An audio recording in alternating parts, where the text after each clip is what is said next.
Hey guys, welcome to Cosmic Road. So, President Joe Biden just did a press conference talking about the whole UFO UAP shoot down issue. So, this is kind of major. Let's talk about it. Get in here. This is Jack with Cosmic Road. I talk about UFOs and the paranormal.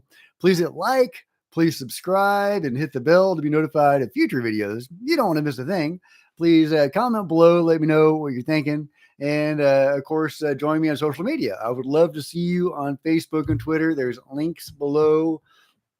Joe Biden just did a press conference talking about UFOs.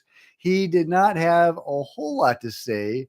By the way, let me know if my mic is working. My computer just did a update, and I've been having to reset my mics for every application. So let me know if my voice is working. Can you guys hear me? Are y'all able to hear what I am saying after my computer update? Let me know. Let me know. Yes. Okay, good. All right. Biden didn't have a lot to say. I mean, shockingly, right? I would have been shocked if he had something to say. But basically, he said that all these things probably have prosaic causes, mundane causes, weather balloons, and the like. And I'm willing to accept some of that. But if that's the case, where's the video? Why haven't they released the video? Why are they being so secretive about all of this? Why are people like Marco Rubio, who have set in on these classified briefings, coming out saying that the American people should have a right to know about all this, and that these are the same sorts of objects that should be referred to AARO? All that is very suspicious and makes me think that there is a lot more going on than they're saying. Now, the first object was, I think, unambiguously a Chinese balloon, a spy balloon. But what about the other objects? We have a cylinder, we have an octagonal object, we have something else that apparently was just shot down or something over the Wilson Ranch. That's not being reported by the national news, but that is something that's out there. What the hell? What are you guys thinking? Raz says, my fellow Americans, I better stop right there because he already believes he's one of us with a complete denial of the truth. Holy cow, the bearded Jedi says, imagine if he does Bill Pullman's Independence Day speech. yeah, from the movie Independence Day when he gets up and gives that great speech. Raz says, nothing burgers served all day, every day. Yeah, right. That's about it. Yeah, he could have said UAP are not involved with the 3 shootdowns, but he avoided the topic completely because he didn't care. Todd says he just attempts to read whatever they put on the teleprompter. Well, there's probably some of that. But okay, so here's something really interesting. Kirsten Gillibrand and Marco Rubio lead 16 senators in a bipartisan push for full funding of their unidentified aerial phenomenon office to address airborne national security risk. So this is a weird thing, right? Because we have, well, maybe I should just go to that article first, because we have the White House is pushing for a new interagency team to look into UAP. What the hell? Didn't we just create that with AARO? But I'll just read from NBCnews.com. And yeah, I should have provided the link to you. But it's NBCnews.com, politics, White House announces interagency team addresses object sky, RCNA, whatever. Anyway, this says the Biden administration is forming an interagency group to address the recent spate of objects in the skies above North America, the White House announced Monday. The president, through his national security advisor, has today directed an interagency team to study the broader policy implications for detection, analysis, and disposition of unidentified aerial objects that pose either safety or security risks. Every element of the government will redouble their efforts to understand and mitigate these events. Kirby said the national security team's task is to dig into this deeper from an interagency effort and see what if other improvements need to be made. What the hell? We just created AARO. Now they're creating a separate office. Administration officials are expected to provide an all senators classified briefing about the unidentified objects Tuesday morning, a spokesman said. Tuesday's briefing will be led by whatever, so we'll have to see. That was a couple days ago. And now we have this new push by Gillibrand and Rubio to fully fund AARO. Amid heightened focus on airborne national security risk, U.S. Senators Kirsten Gillibrand and Marco Rubio and others they push for a bipartisan full funding of their unidentified aerial phenomenon office, formerly known as AARO. Gillibrand and Rubio's groundbreaking AARO was created following their UAP amendment. Blah, blah, blah. We all know that kind of stuff. In addition to Gillibrand and Rubio, the letter pushing for full funding of AARO. Hang on just a second. All right. Got some allergies. Senators Warner, Graham, the various other senators that are pushing for this. AARO provides the opportunity to integrate and resolve threats and hazards to the U.S. while also offering increased transparency to the American people and reducing the stigma around this issue of high public interest, wrote the senators. AARO's success will depend on robust funding for its activities in cooperation between the Department of Defense and the intelligence community. As such, we respectfully request your assistance in securing the necessary funding and organizational support for AARO's success and longevity. So, and it goes on, but what the hell? So, we've got AARO that apparently is not fully funded. And so the senators are requesting full funding for that program. At the same time, we have the White House creating this entirely separate organization, this interagency task force or whatever it is, to, I suppose, get to the bottom of the recent spate of UFOs. So are they specifically looking at, the Chinese spy balloon and possibly other spy balloons? Or are they looking at truly anomalous objects? And I don't think we know for sure about the other objects that have been shot down over the last few days. The cylinder and the octagon, are those truly anomalous? Or because I've seen, evidence going both ways, right? Some just indicate that they're balloons or aerostats, little blimps. Some say they're actually performing and doing interesting things. They cannot be accounted for by them simply being balloons. One thing that makes me think they probably are simply balloons is that they're actually talking about it. They're actually revealing this stuff to us. They don't talk about the real UFO stuff. They don't talk about shooting down a real UFO or being fired on by a UFO. They don't talk about that. So that does kind of lean me in the direction of thinking this has a mundane explanation and a mundane cause. But if that's the case, why haven't they released the video of these shootdowns like they did with the Chinese balloon?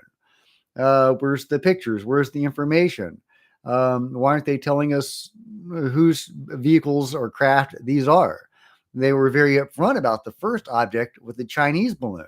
So what the hell? And why is there now this tug of war between AARO trying to get funding for their project and now this new interagency team from the White House? Some are suggesting that the White House does not trust AARO. And, hey, I get that. I totally get that. The UAP report was bogus. Everything in it was a lie. I mean, first of all, there wasn't a lot in it. There were only three main items. There's no health effects. A lie. We know that there's multiple health effects, both good and bad. Radiation, cancers, unexplained pregnancies. On the other hand, you have beings running around healing people. Preston Dennett has a series of examples of that. So go seek that out. Preston Dennett does a great presentation about the numerous times beings have come down and healed people. And I believe that. But they also cause radiation sickness and other health effects, not to mention, obviously, the hybridization program and the unexplained or, pregnancies, whatever that go along with that. So, yeah, so so there's AARO lied about that. Sean Kirkpatrick lied about that. They lied about the collisions. Again, see Preston Dennett's research about collisions. I've also talked about that too. They say there's no collisions when clearly there are. Even if they were only looking at the cases that we know they looked at, they should have had the USS Roosevelt information. I don't think Ryan Graves was actually the pilot that almost collided with one of those, but he is responsible, I think, for publicizing that and for getting that information out there. But yeah, one of the pilots almost ran into one of these things. What was it? A cube within a sphere kind of thing. So yeah, even looking at the cases they had, there was one near collision. But that's not the way they framed it in their report. They said there have been no effects. There have been no collisions. They didn't say, looking at the few hundred cases we looked at, we couldn't find any collisions or health effects. That's not what they said. They made it an absolute statement. So that's a lie. They also, of course, gave us the numbers about how many cases they looked at and how many were explained and not explained. And those numbers were fudged, as we know from George Knapp. I did a piece on that. George Knapp has said that they included a bunch of explained items in that report so that they could say they were explained. So there's 3 points: health effects, collisions, and the numbers. And every single point on that was a lie. So I'm not favorably disposed toward AARO or Sean Kirkpatrick at the moment. I think the intentions behind AARO and the language forming AARO are very strong and very noble. I think a lot of that was probably influenced by Chris Mellon, who it is thought wrote the language forming the UAP task force. So, and I have looked at that language forming AARO, and it's brilliant.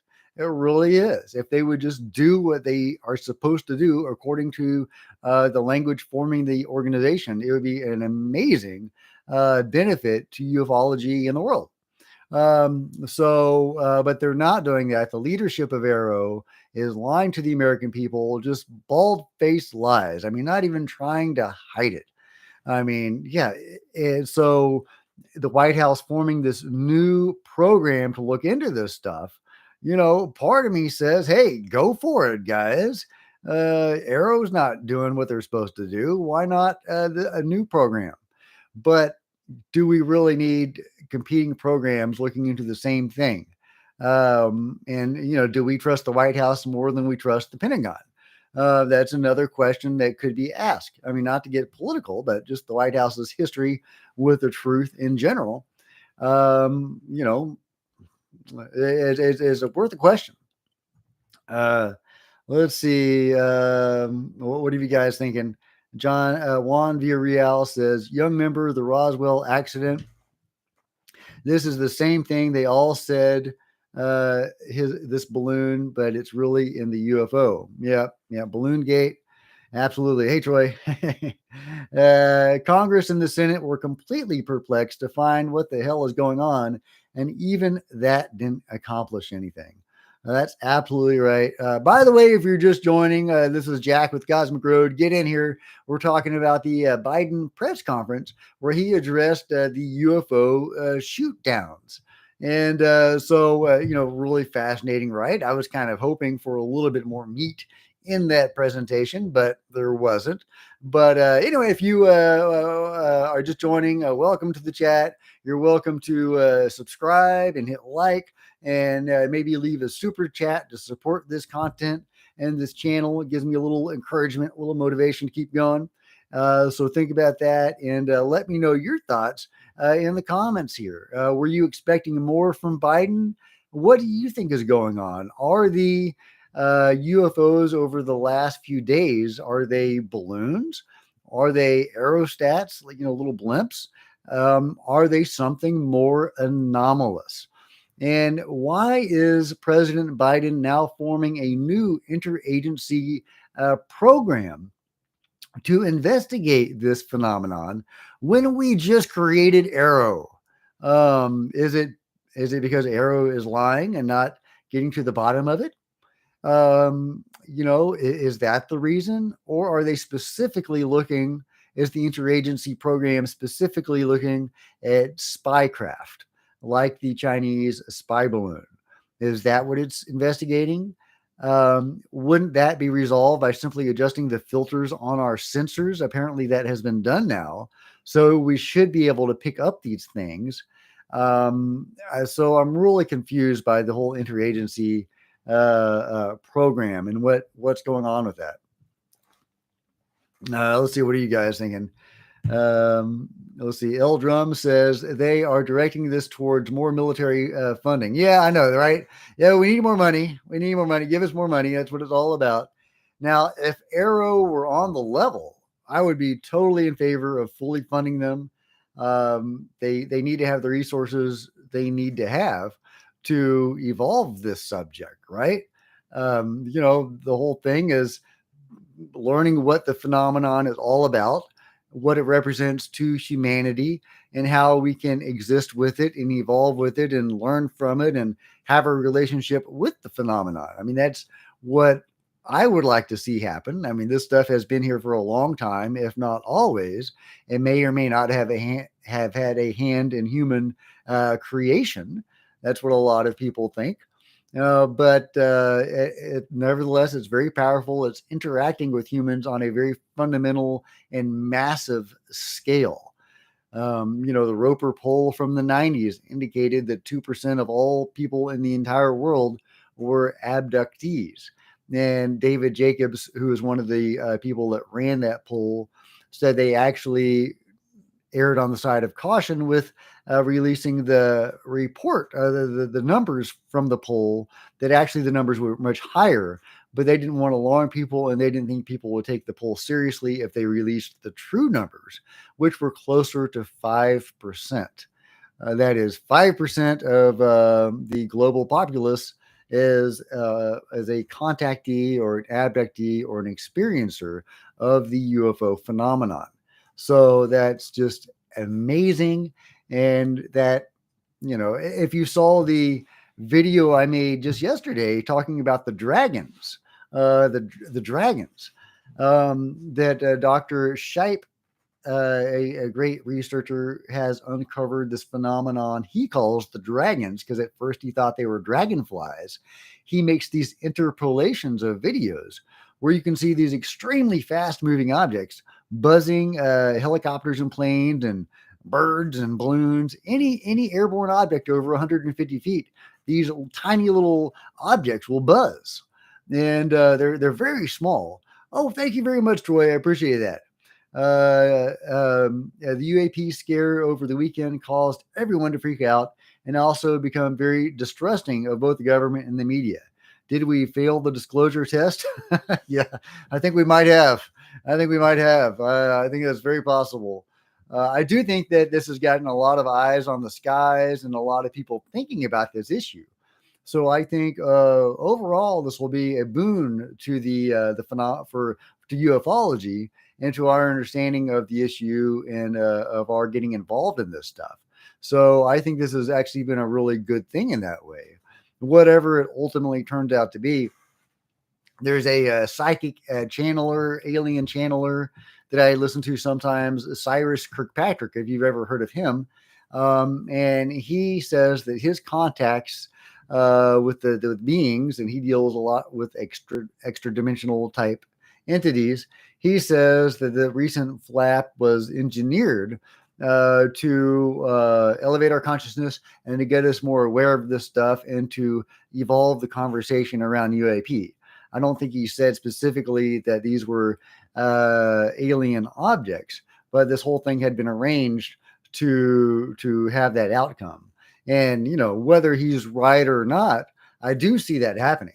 I do think that we are making progress with this issue because of that. Now we have a brand new program looking into this stuff.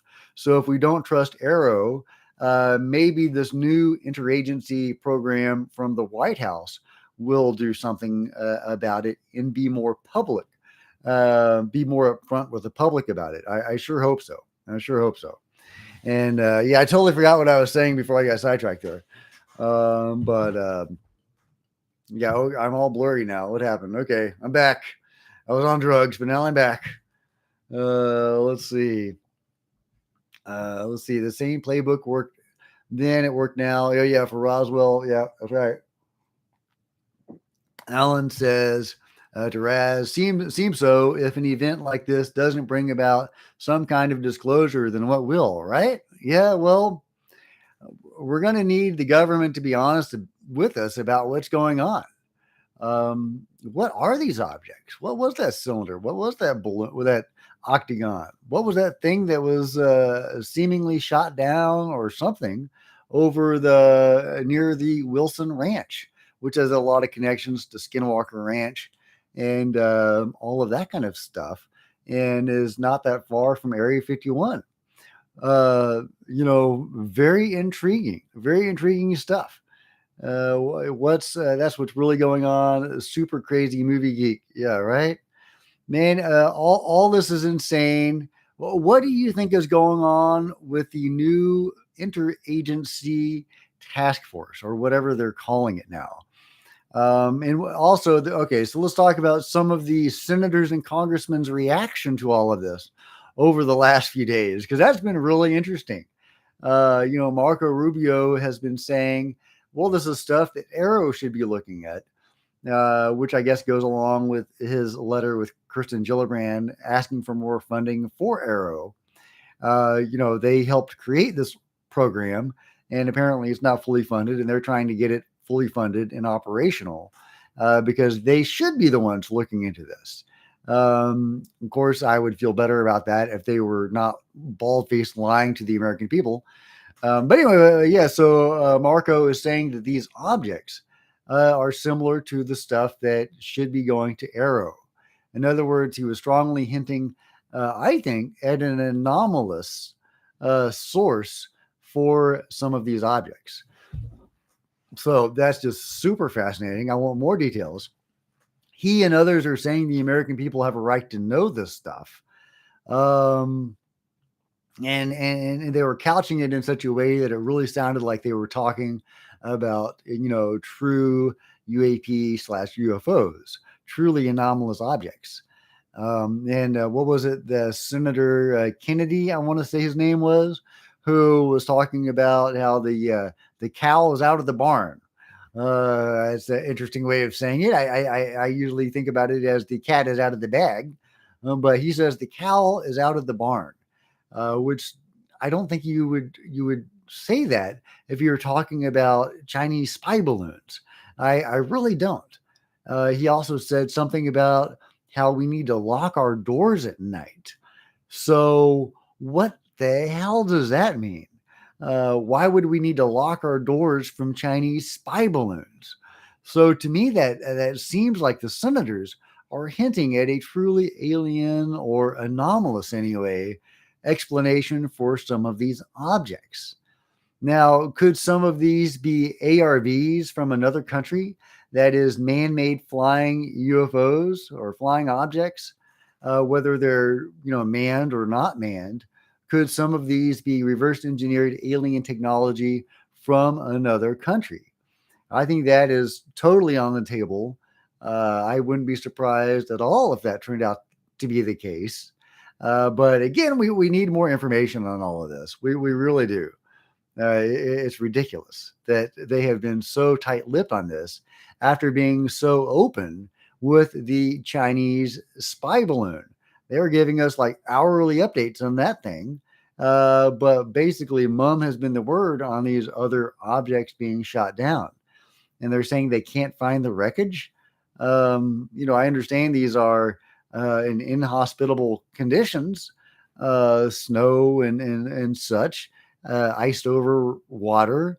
But, yeah, you've got a down object over a bunch of frozen water, a bunch of ice. How hard would that be to really find, especially when you would presume the fighter jets would know the exact location where they fired upon it. They would have that down, I mean, to the satellite grid, tiny, anyway, surely they would be able to find those objects after days of looking and knowing the exact location they were brought down. So what the hell is going on? Really, really weird. Really weird. I still kind of lean more toward it being these objects having a mundane cause, just because they don't talk about this stuff if it were real UFOs. But something isn't adding up here. Something isn't adding up. And Nate says, I saw two classic saucers when I was 14. I live in Wells, Maine, by the Sanford Airport, where President Bush used to land when he came to his home in Kennebunkport. Time seemed to slow down, then poof. Wow. Yeah, two classic flying saucers. Man, that would be something. My UFO encounter was just more weirder and more anomalous. It was at night, so I didn't get a good shape, a good sense of what shape it was. It was just these white luminous objects or object. I was just driving down the road with my wife on the way home from the Renaissance Festival a few months ago. This was just my first UFO sighting. I think there was one prior to that, but it happened so quickly I can't be sure. But yeah, my one and only real UFO sighting that I feel confident of. Driving down the road, see this streak of light go like that. It comes into existence, goes like that, blinks out of existence. So I say, "Oh my God, sweetie, I think I saw a UFO. We need to do some CE5." And so I start projecting my love and my intention for fellowship, and instantly another object. I mean, this was like 15 seconds later, came like that.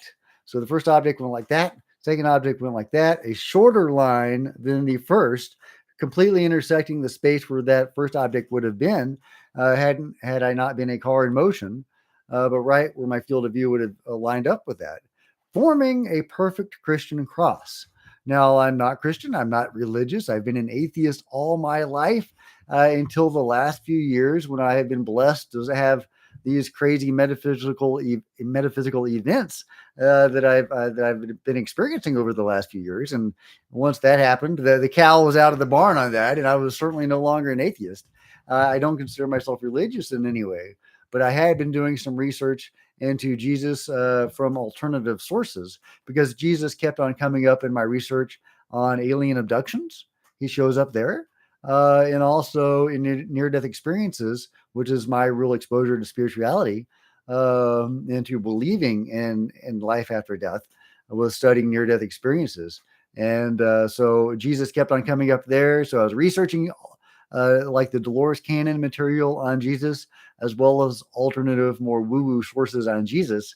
And that is right when this, first I had an ayahuasca ceremony a month prior to this, where I had a powerful moment where I aligned with this Dolores Cannon vision of Jesus. And the Dolores Cannon vision of Jesus is really cool because it's mixed up with aliens, Atlantis, all sorts of cool, nutty stuff. So I just had this powerful moment during the ceremony. And so a month later, I saw a UFO or whatever it was make the sign of the cross in the sky. I don't know if it's telling me to go to church or to just keep on doing what I'm doing, or what that meant. I have no clue what that meant, but it was crazy. And that was my one and only real UFO encounter that I can feel confident of saying that it was a genuine UFO encounter. That's not to say it was a nuts and bolts encounter, because I really don't know what that was. Because I've had this series of weird experiences over the last few years. And I don't know if this was simply one more of those, or if this was an independent phenomenon that was a nuts and bolts UFO that was separate from these other things that have happened for me.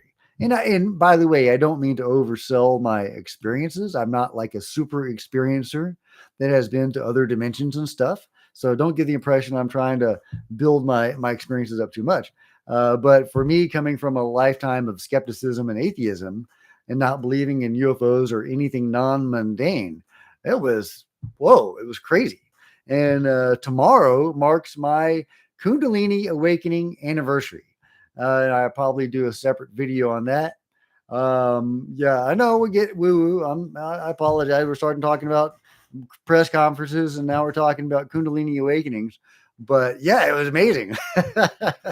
1 year ago tomorrow, I had a Kundalini awakening, which was insane. It was nuts. It was, yeah, but I'll talk more about that tomorrow. And y'all can watch that if you want. I recommend it because it's super amazing. Super Crazy Movie Geek says the government has to realize that all this mystery on the last three shootdowns is making it seem otherworldly. Exactly. If they wanted to tamp down public interest, it would be super easy to say, yeah, hey guys, these are some Chinese spy balloons. No big deal. Which is kind of what he did in the press conference, right? That is kind of the tack President Biden took, was saying that these things probably have mundane causes. They're probably weather balloons, but he wouldn't release anything definitive on that. If he really wanted to kill public's interest in it, he could have just said, "Yeah, absolutely, they're weather balloons or spy balloons. Nothing to see here. Have a good day. I'm gonna go play some golf." But that's not what he did. Yeah, you're totally right. If they wanted to kill public's interest, they could. Instead, they're not confirming anything anomalous, but they're also not discounting it. So they're just walking this really weird fine line, and I don't know where they're going with this. Forming new interagency programs. Nate Bean says, "You crazy?" He's researched the same stuff. He has that like near death experiences and Dolores Cannon. Wild stuff. I love it. Raz says it's the scrambling together of a new professional agency, a new professional UFO cover up team. Yeah, probably. With that new interagency mumbo jumbo formation, AARO, get the hell out of the way. We need to cover up the situation now. Yeah, maybe AARO behind the scenes was actually doing something. To the public, they weren't disclosing anything, but maybe behind the scenes, something was actually going on there, true to their charter, which is, a brilliant charter, probably influenced by Christopher Mellon. And maybe, the powers that be didn't like that. And so they started to crack down on that and say, hey, nope, we need this new program. It's going to be our go-to debunkers and cover-ups. Totally possible. Totally possible. Michael says it is also interesting that both Senators Blumenthal and Kennedy said about the UAP briefing. Those were very special hints with it. The U.S. people can handle it, etc. Yeah, it is. I've got a video coming out tomorrow on the channel talking about the various or various people talking about how the U.S. military and other militaries regularly intercept and engage with UFOs. And I got Lou Elizondo talking about that. He mentions one specific instance where NORAD intercepted a UFO or attempted to, and it eluded them. This is an interview with Christina Gomez. She asked him a follow-up question. Well, has this happened in other instances? And he won't answer. But we have Ross Coulthard also talking about this. I provide a clip with him talking about how they have intercepted UFOs on other occasions. And I've got a clip from Sean Cahill where he talks about more information about the Italian case where the Italian helicopter was the Italian UFOs. The UFOs were setting fires in Italy. As unlikely as that sounds, there was a series of fires in Italy some years ago that were caused by UFOs. And a helicopter went out I thought it merely went out to investigate, but I had forgotten an important point, and I'm so glad that he reminded me. No, that helicopter actually went out loaded for bear. I mean, literally, it had depleted plutonium rounds, which are typically used for anti-tank ordnance.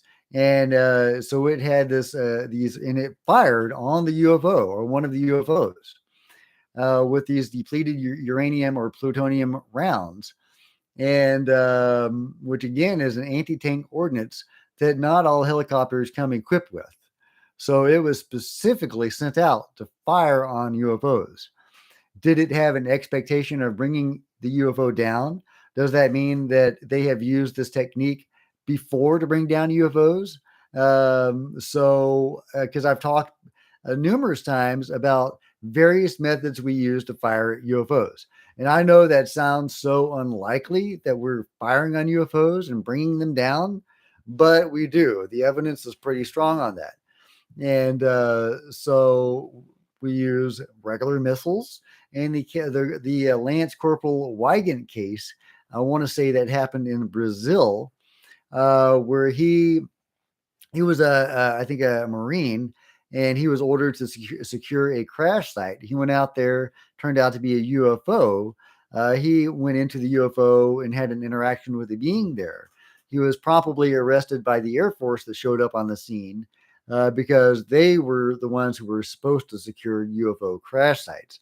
And they were operating out of this certain base that seems to have been a crash retrieval / control group sort of base. And he was arrested and brought to that base, and he got to see some of the stuff that happened there and how it was a multinational joint effort. Even the Chinese were there, who are nominally our enemies. They were there, and they were all working together on these crash retrieval stuff.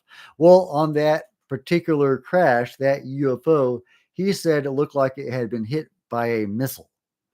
So that's one example of missiles potentially bringing down a UFO. I have talked before. There's a great whistleblower who's a jet pilot, fighter pilot, and I think in the 60s, he fired upon and brought down a UFO using the bullets in his jet fighter. I've talked before about why that might be possible, because you wouldn't think that these exotic craft they can warp space and time and do these fantastic maneuvers. They can even mess with our minds and jam our equipment. So how can we possibly bring any of these things down? Well, I've talked before about how there may be two different fields, and this is coming from an experiencer. I want to say Dolly Saffron, but I forget exactly, who says these ships operate on two different fields. There's the inner field and the outer field. When the outer field that can warp space and time is engaged, they're impenetrable. We can't hurt them. But when only the inner field isn't engaged, they are vulnerable, and we can actually bring them down. So that could be a possible explanation about how this can be accomplished. But yeah, so we fire at them with bullets. We fire at them with missiles. There are energy weapons that we fire at them with.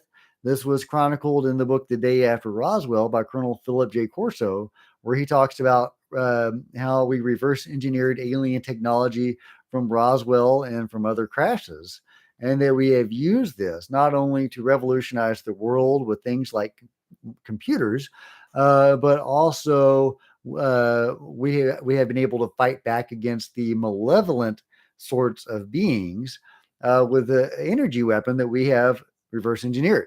And at the end of the book, he says that he gives an example of a case where we brought down a UFO in, I think, the 70s, I want to say, with one of these reverse engineered energy weapons.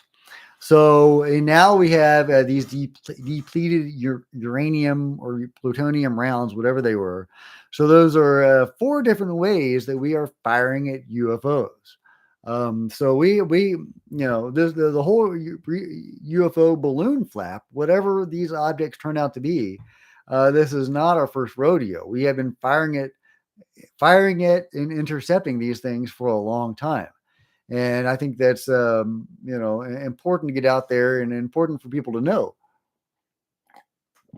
But There's also a mountain of evidence that we are working with the beings. And so we seem to be working with the beings, some subset of the beings against other beings. I love bringing up the Terry Lovelace case because that was vetted by Lou Elizondo. And Terry Lovelace, a highly credible guy, a vet, and an experiencer. And he has this one amazing encounter where he was taken aboard a giant UFO and he saw that there were over 50 US military and government officials aboard this giant UFO. He says from the outside, this craft was as big as a Walmart, so huge, but from the inside, it was even larger, much larger, the size of a giant football stadium or larger. So, but yeah, he saw a bunch of U.S. military and government officials aboard this UFO interacting with the beings there. And there are countless examples of that. And also people who have been to places like Area 51 and S4 and have seen and interacted with the beings.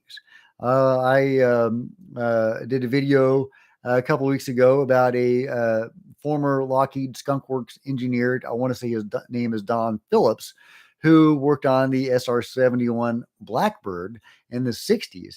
And he had buddies, fellow engineers working at Skunk Works, who were involved with the program, working with the beings. They were building a training device to allow our pilots to learn how to fly UFOs. Presumably, these were the ARVs or something like that, unless this is an entirely gifted technology. But by the mid to late 60s, there are numerous reports of human operated UFOs. These are just witnesses who have seen these things. And people like John Keel were talking about this. Yeah, so going back to the 60s, there were human flown UFOs, whether those were wholly created by man or we had help from the beings. I'm not sure, but it seems like there was interaction with the beings on some level there.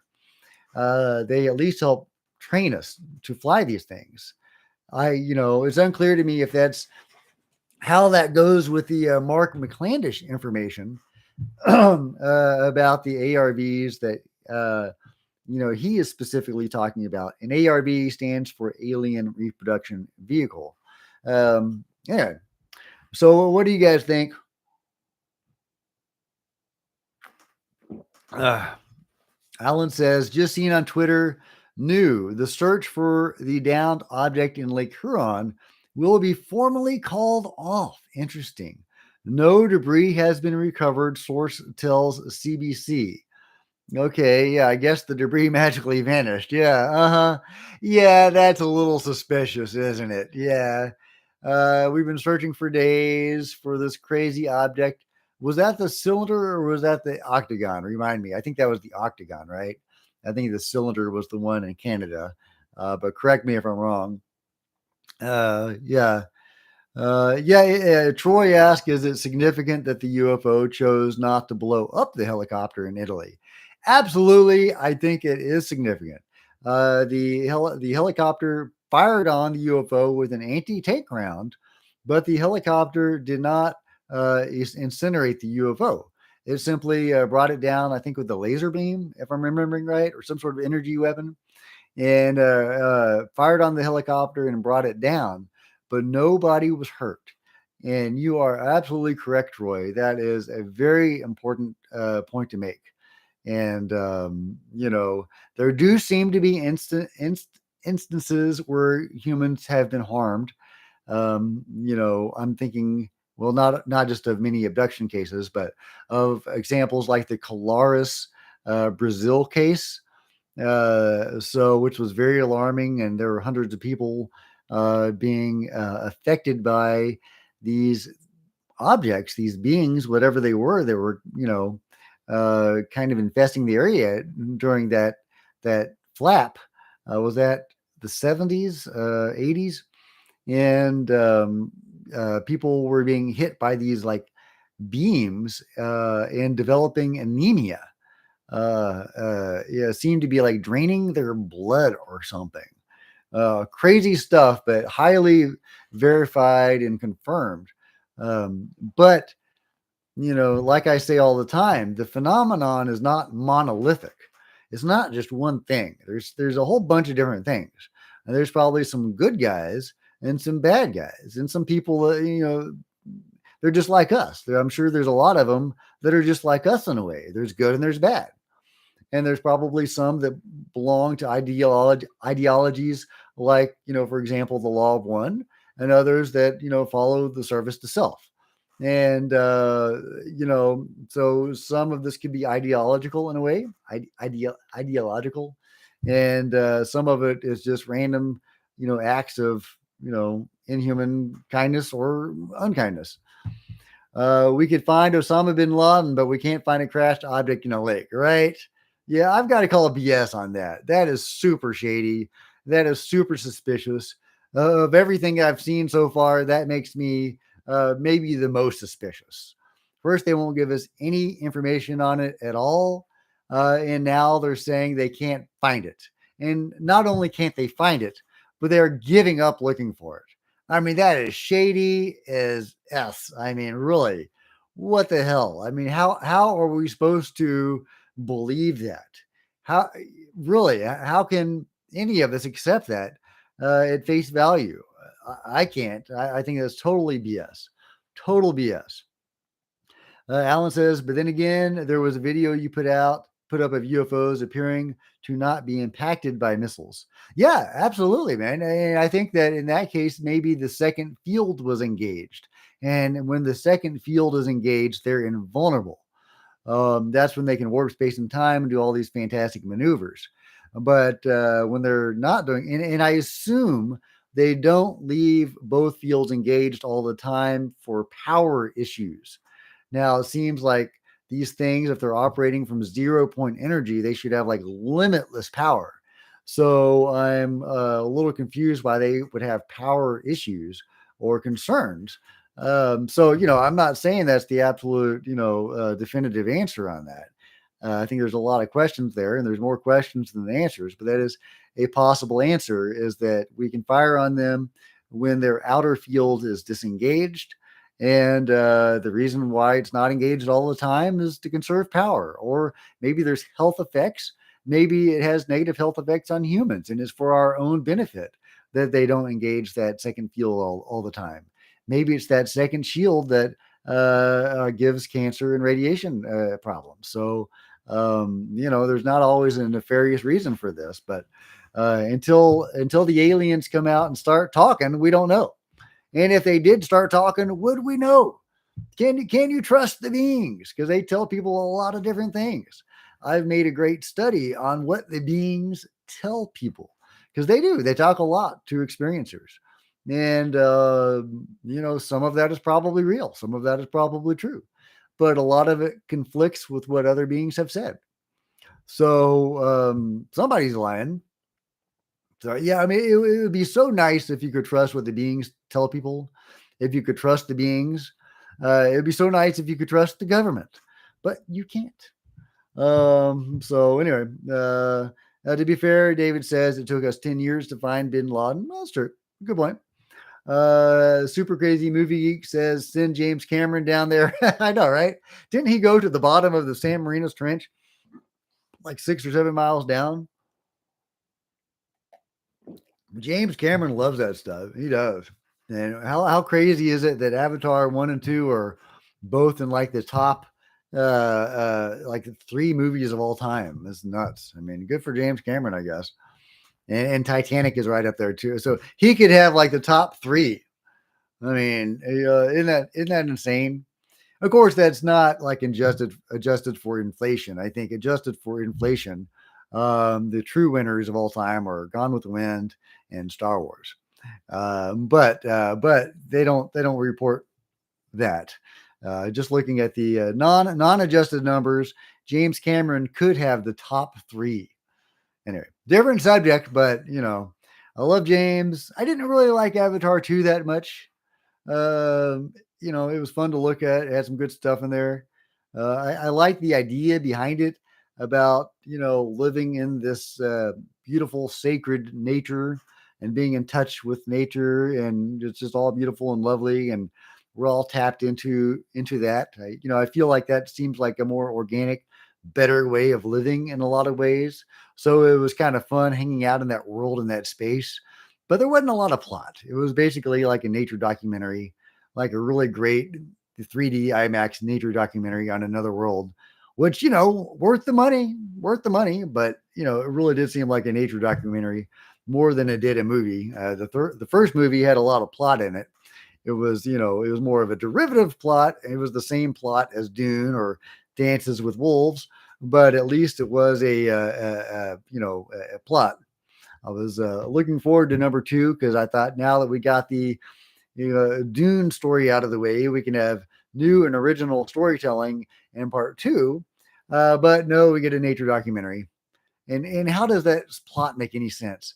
Why would a king take his family out of his kingdom to go on the run to somebody else's kingdom where he's a beggar to safeguard his family?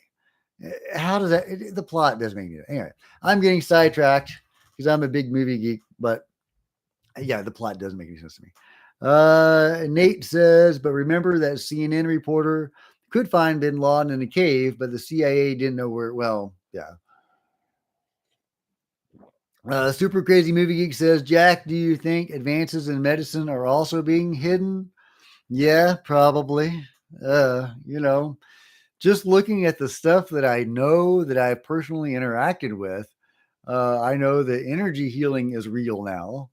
I know that's going to be woo woo for some of you guys. I apologize, but I've personally felt it and interacted with it. A few years ago, I would have thought that was so silly. I would have looked askance at anybody talking about this stuff. So I totally understand if you're skeptical and if that's where you are. I invite you to seek out an energy healer or two. You may have to go to multiples of them, because there are fakers in the energy healing field, just as with psychics. With psychics, I think there's probably more fakers than legit, maybe by a large amount, a huge percentage. With energy healing, I think the ratio is probably more split, so you'll have an easier time finding an authentic energy healer. But the point is that I've interacted with this stuff. I am now a Reiki master. Love it. Love the stuff. It's amazing. And they know about this stuff. They've known about it for a long time. They know about the potentials of the human mind and body. They had a CIA remote viewing project for like over 20 years, and they're still engaging with remote viewers. I think they're independent contractors now or something. But yeah, they know we have psychic abilities. Yeah, did they tell anybody during when all of that was going on, Operation Stargate, etc.? Did they tell anybody, hey guys, we've got some psychic spies? That means all of you guys out there in the world are capable of being psychic, and you all have this potential. You just need to exercise it and be trained in how to use it. No, they didn't tell anybody that. No, they kept it silent. And so, of course, they know about the human potential and what we're capable of, and how we can tap in to these abilities and sensitivities. We all can do this amazing stuff. We can all have psychic powers and do remote viewing. We can all do energy healing, all of this crazy sort of stuff that I would never have believed in a few years ago. Some of this stuff I've experienced myself, and it's just lovely and amazing. And we can all do it. We can all do it. But the government has hidden this from us. Religion has hidden this from us. This has been suppressed for centuries, forever. And it's so sad. And we can all do this stuff. We should all be doing this stuff. I mean, if you can heal yourself or your loved ones, wouldn't you want to have that option? I mean, I'm not saying it has to be your go-to or even that it's the answer for everything, but we should all have this tool in our toolbox. And we don't, because it's been suppressed. And I think it's been suppressed intentionally. So to the question of, do they have like physical medicines that can heal people? Well, I do believe in the research of Preston Dennett, worthy beings have come down and healed people, both energetically and with medicine and devices. There's many experiencer accounts that talk about them being healed with devices. They've been put through a machine or whatever, been scanned with wands that the beings will scan them with, or wave over them. They'll have these little wands, these little rods that will be capable of healing people. And we're working with the beings, like I've talked about. So we have the technology to fly around the skies and beyond, probably, with these human flown UFOs, ARVs, whatever you want to call them. So, don't you think we also have some of that other technology, like the healing technology? Probably, probably, as well as energy technology. So, yeah, they're keeping all of this stuff from us.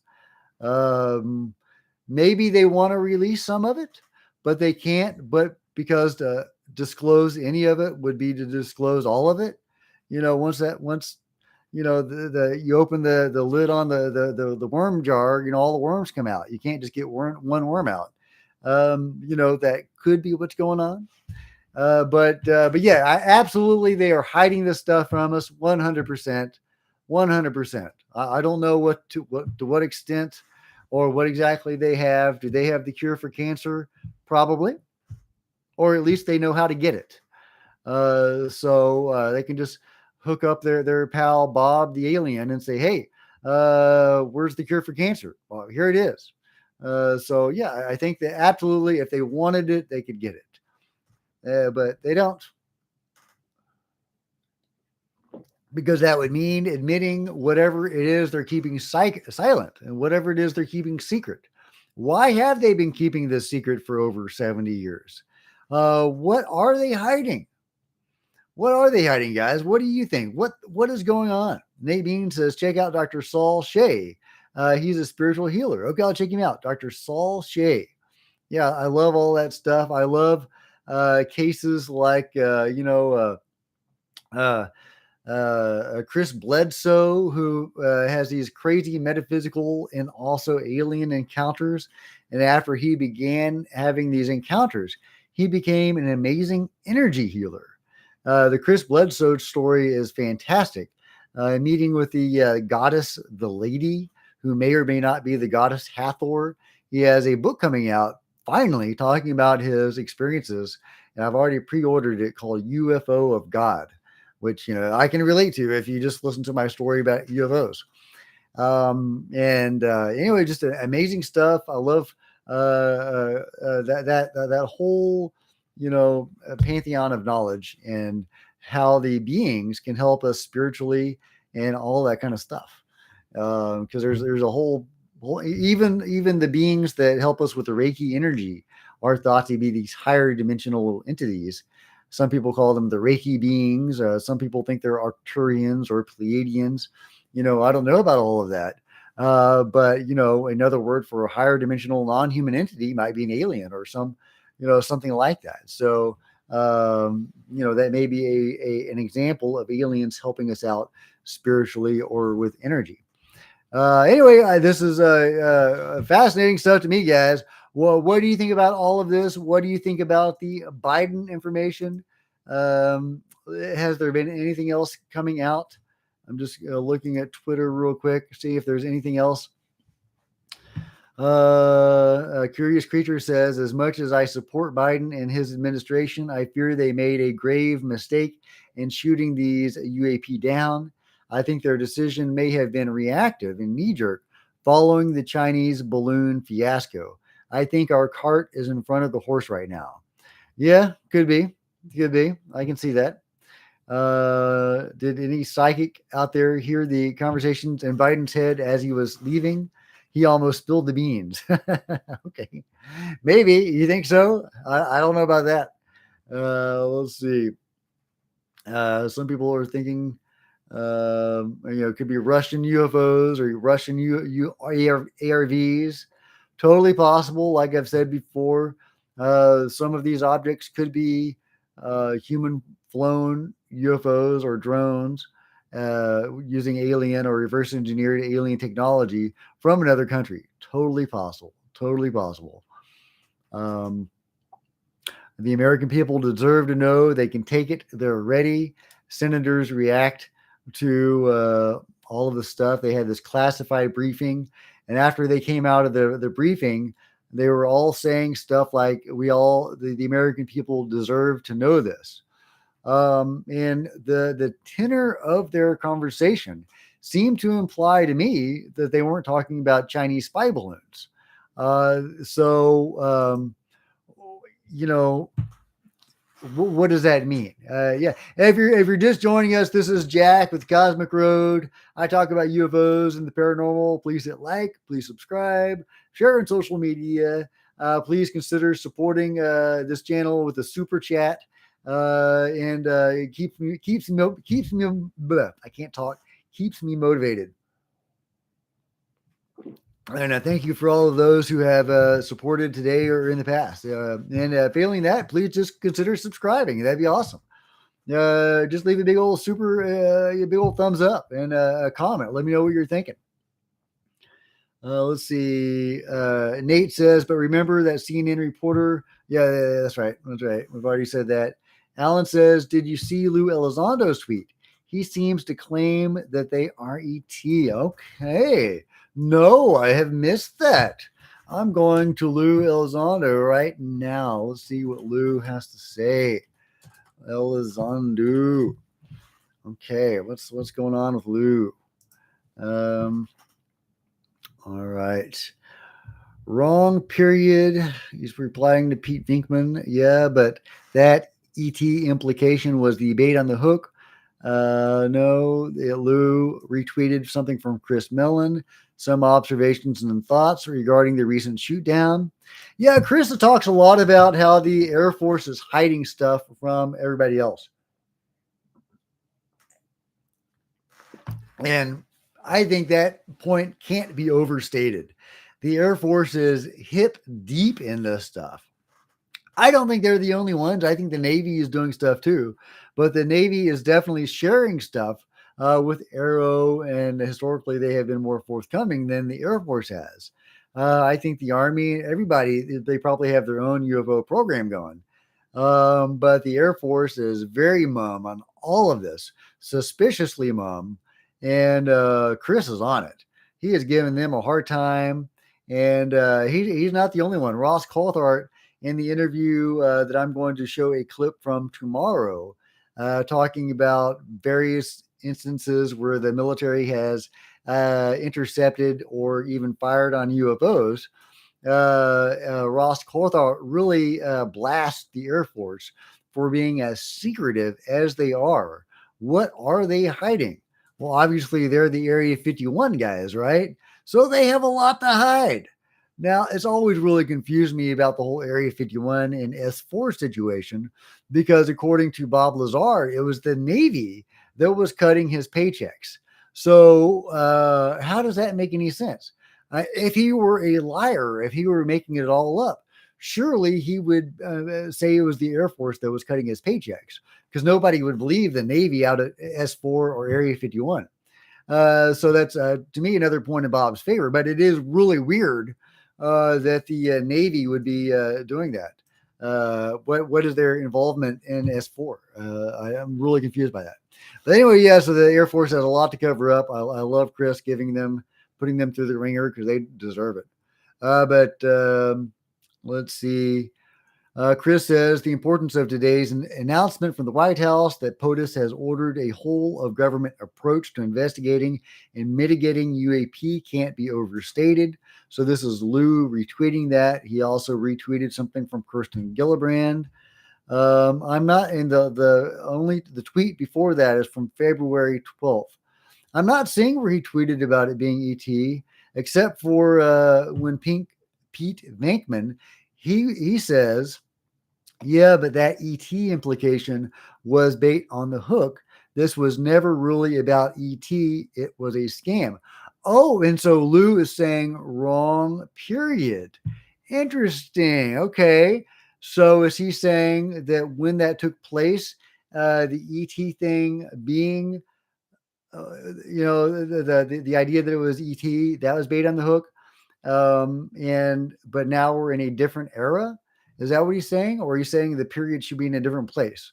What exactly? But yeah, so that seems like he is indicating an ET origin for all this. Yeah, okay, I can see that. Because the Pete Venkman was saying that the ET stuff was bait on the hook and it was false, and Lou was correcting him. So, yeah, that is intriguing. Thank you very much for bringing that to attention. Brother B says Lou is a shill. I don't think so. I think Lou is the best thing that we've got going. Without Lou, I wouldn't be here. I wouldn't be having this conversation. I'm sure some of you probably are with me. I was a UFO skeptic and non believer. My uncle was into all this stuff. I would make fun of him. I feel so bad about that now. But then 2017 happened, and Lou and Chris smuggled out those videos legally, but they did it in a very sneaky way and got those videos out and changed my world. That's when I started my deep dive into UFOs. And, I don't have a day job. I'm a writer, and I can just devote all my time into being an obsessive UFO geek. And so I totally did. And I dived down one rabbit hole after another. Every rabbit hole I would come to, I would always pause on the brink and say, okay, well, the research I've done has convinced me that there's UFOs and maybe they're non-human, but there's not alien abductions. That's just goofy. That's just silly. You're silly people. You're just imagining. You're letting your imaginations carry you away. You're having sex with aliens. Oh, whatever. Get out of here. Thank you very much for winning black. I appreciate that. It really keeps me motivated and keeps me doing this. But yeah, so every rabbit hole I would come to, I would pause on the brink and I would say, I'm not doing that. But my research would keep on leading back to, for example, alien abductions. And then I would have to do an investigation into that. And damn it, I would find rabbits down that hole. And then I would find rabbits down the next hole, and the next hole. Oh my God. When I got to Bigfoot and I was finding evidence for Bigfoot, I was just beside myself. Yeah, right. So, I mean, what am I becoming? I'm a believer in Bigfoot. This is just so silly. I'm a silly person, but the evidence is there. And what convinced me about Bigfoot was finding multiple police officer reports about Bigfoot. And police officers are very conservative in what they report. They do not want to be mocked or made fun of by their fellow police officers. No cop wants to be the cop saying, I saw Bigfoot.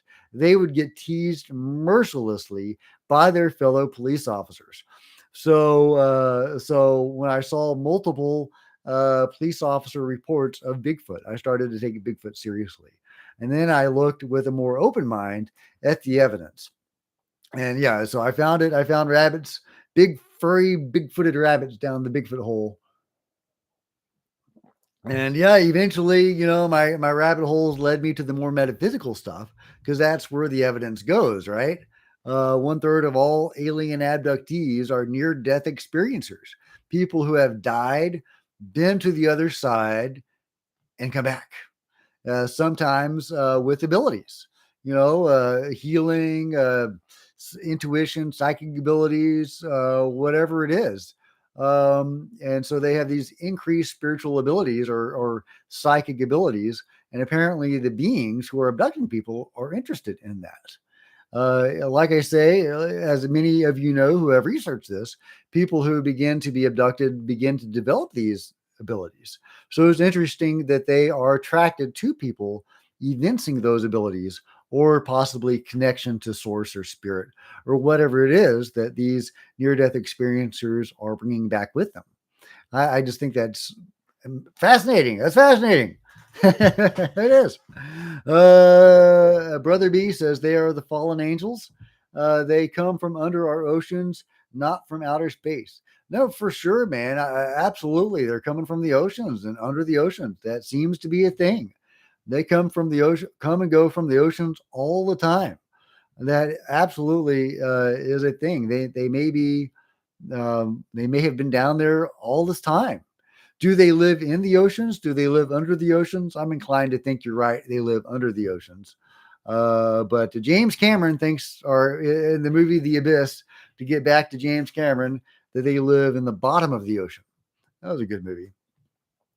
Troy says, Les Stroud says Bigfoot is an interdimensional being with telepathic powers, and he interacted with one in Oregon. Yeah, no, that's the answer, dude. No, absolutely. Yeah, Les is right.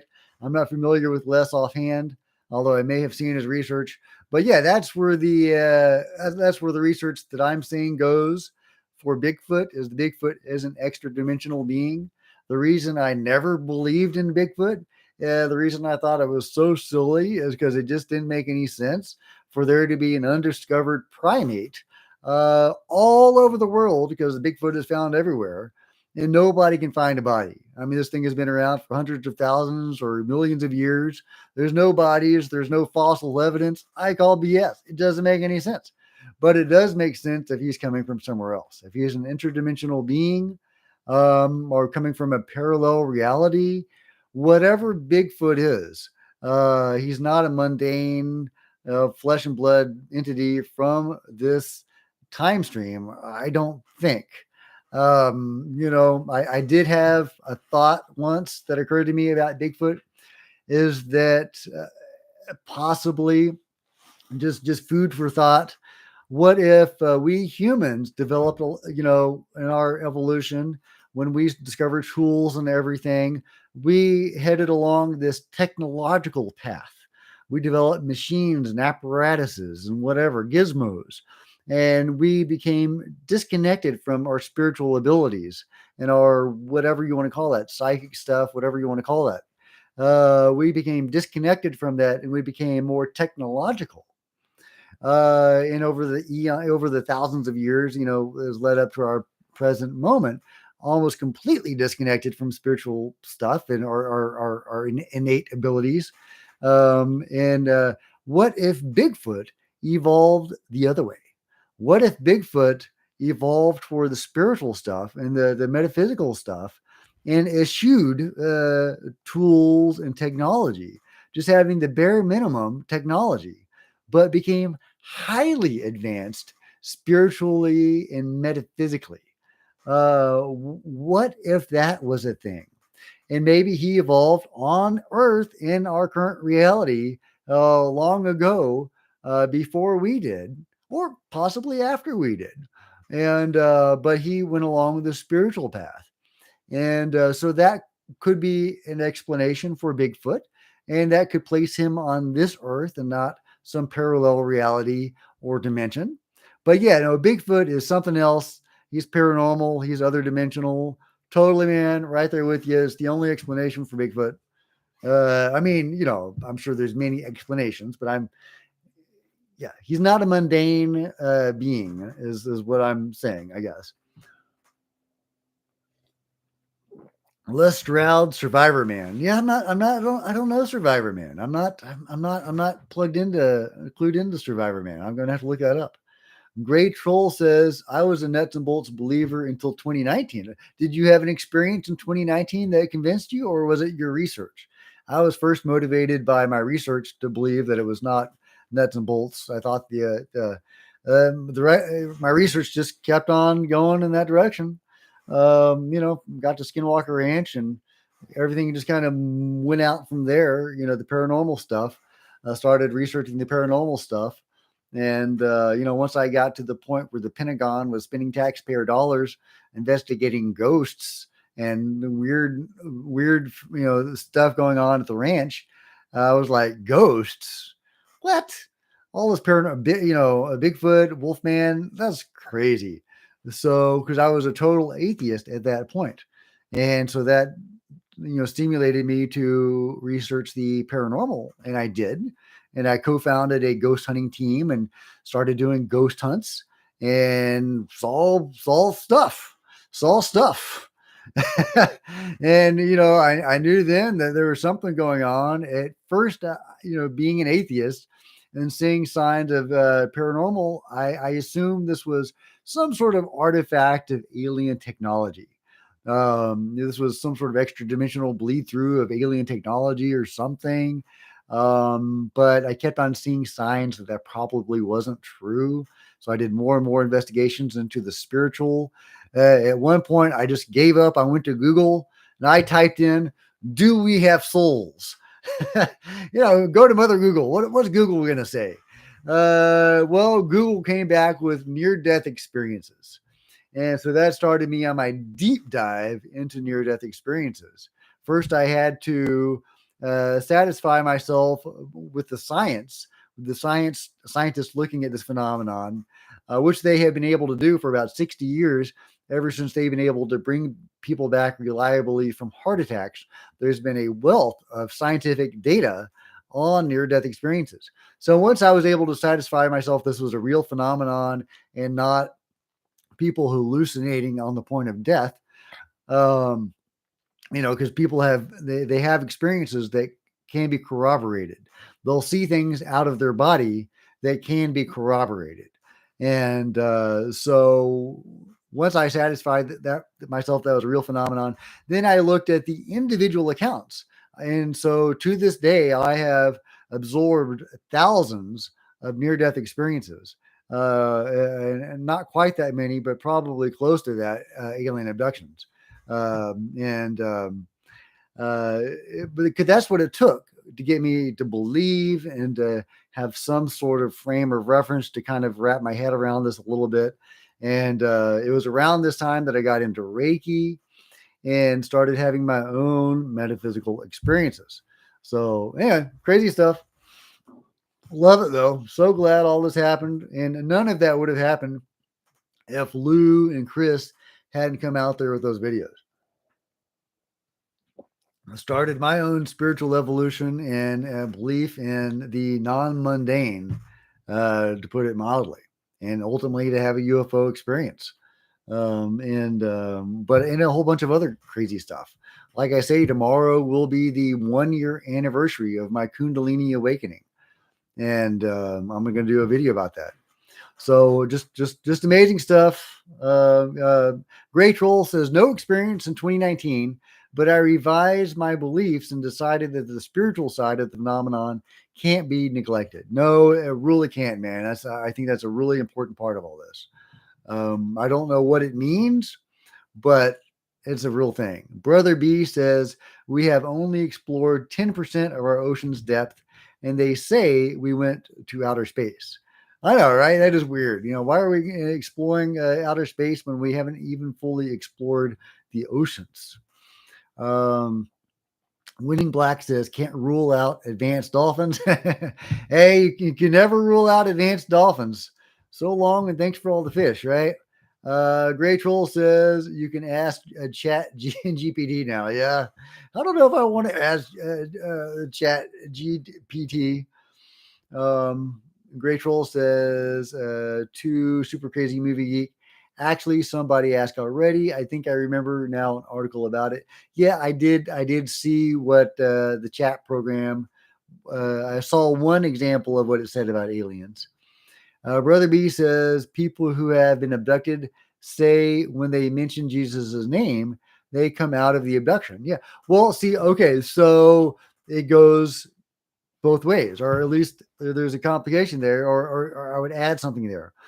Yes, there have been people who have had negative abductions who have wanted to stop their abductions, who are able to invoke the name of Jesus to stop their abductions. That is a thing. It does not always work. So maybe you have to believe in it fully or be in the light or something for it to work. I don't know. But alternately, there are really positive alien abductions where things get spiritual and they help people learn to read their auras and do healings and they all that kind of stuff. The positive abductions, in some of those abductions, the beings will talk about Jesus. And they will say, hey, you should study the teachings of Jesus, not necessarily the Bible, but the teachings of Jesus. So, I think that's really interesting. And it was kind of reading some of those experiences from the alien abduction side of it that made me take Jesus more seriously. So leading up to my UFO experience, where a UFO made the sign of the cross in the sky. Now, again, I'm not religious, I'm not a Christian, but I am looking at that more seriously now, and that is really interesting. I don't know what it means. I would love to know what it means if I ever get to hang out with Jesus and he gives me the straight up and he tells me it's okay to share it, I will. But let's see. Troy says, when I was 21, I had a vanity plate that said, "No God." I had the worst string of bad luck in my life, and it ended up with my car being stolen. I was an atheist, but I guess he's not now. So, yeah, that's where I am. I was an atheist all my life. I wasn't happy about it. I wasn't one of those proud atheists that think that all Christians are stupid and people that are religious are stupid, and that I'm righteous for not believing any of it. I was very sad about it, and at the end of all of our human existences is oblivion is a pretty dark and grim reality to live in, or reality to live in. And I lived that for over 40 years, and thinking that we were all worm food and it was all for nothing, pretty much. But you still have to live your life and be a conscientious, good person. So, because you do want to create a good society, here. But there was nothing else, and it was grim. It was grim, guys. I was not happy with all that. But I did believe that that was the shape of things, and thank God I was wrong. Thank God I was wrong. Brother B says we are in a spiritual battle against Ephans. I mean, is that okay? Is that from the Bible? I don't know. I'm not real conversant with the Bible. Like I say, I was an atheist all my life. I went to Sunday school and church when I was a little kid, and when I got to be about 10 or 11, I told my mom, she didn't go to church. She sent me with my aunt. I told her no thanks. I think I'm done, and she said okay. So I never went again. And anyway. But I've been going for almost an hour and a half, guys. Does anybody else have any questions or comments? Maybe about Winning Black says Ephesians. Okay, yeah, I have heard of Ephesians. I have heard of that. I know that word. I don't know what it means. I don't know much of the Bible. So I'll be honest. I read Exodus. Exodus was actually fun. It was actually entertaining. A lot of good stories in there. Some good stuff in there. And I guess I've read parts of the New Testament or had it read to me. But